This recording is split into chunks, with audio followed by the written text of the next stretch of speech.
This past August, in St. Petersburg, Florida, some undercover kindness began at 7 a.m. with a woman, her iced coffee, and a stranger's caramel macchiato.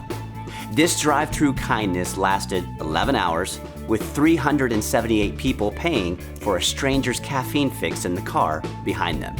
That is a lot of coffee and a lot of kindness. See, people who really would never be recognized joined in the undercover kindness because they just wanted people to feel special, like someone cared for them. They ended up being part of something so much bigger than themselves that this story made national news. You see, we live in a world that most often seems like it's anything but kind.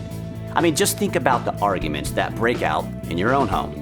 "You're so mean," or "Mom, he's being so mean to me," are probably familiar phrases for many of us out there.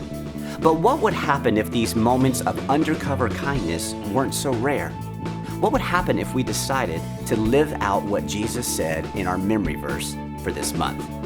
Luke chapter 6, verse 31. "Do to others as you want them to do to you." What if we chose kindness? See, I think life would look a lot different if we put aside what we want and worked at helping others feel important too. That's why we're taking this month to discover what the Bible says about kindness. We define kindness like this: showing others they are valuable by how you treat them. We kick off the month with a familiar story of Jesus and the children back in Jesus' time. You see, children were of little value, but Jesus helped flip that idea on its head when he said, "Let the children come to me. God's kingdom belongs to people like them." You see, Jesus showed kindness to the children when he welcomed them with open arms. He taught us there is always time to be kind. Next, we go back to the Old Testament where we find Naomi and her daughter-in-law, Ruth. Their husbands have died, and Ruth has the opportunity to return home to her family. Instead, she chooses to show kindness to Naomi and stay with her. Ruth's kindness doesn't go unnoticed. Boaz sees how Ruth is treating Naomi and offers kindness to Ruth, changing her life in a huge way. Through this story, we hope kids see that we all should be kind to our friends and our family. For week 3, we return to the New Testament and revisit one of Jesus' teachings on kindness. For one reason or another, there are people who are overlooked every day. But Jesus says that when we show kindness to one of the least of these, it's as if we're showing kindness to him. We want kids to discover how they can show kindness to people who are overlooked in this world. We'll finish off the month in the book of Acts.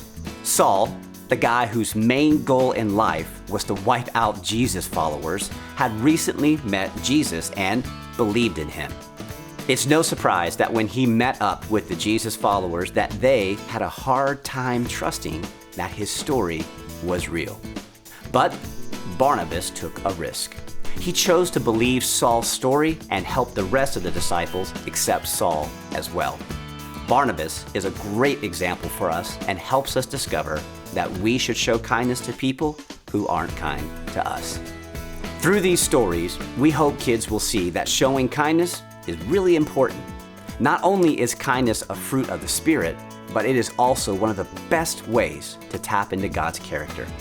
When we show kindness to others, we are reflecting the character of God to them. As a parent or leader, one of the most powerful things you can do this month is to help a child understand how they can cooperate with God to treat people with kindness, how they would want to be treated. And who knows, their own version of undercover kindness might just end up changing the world.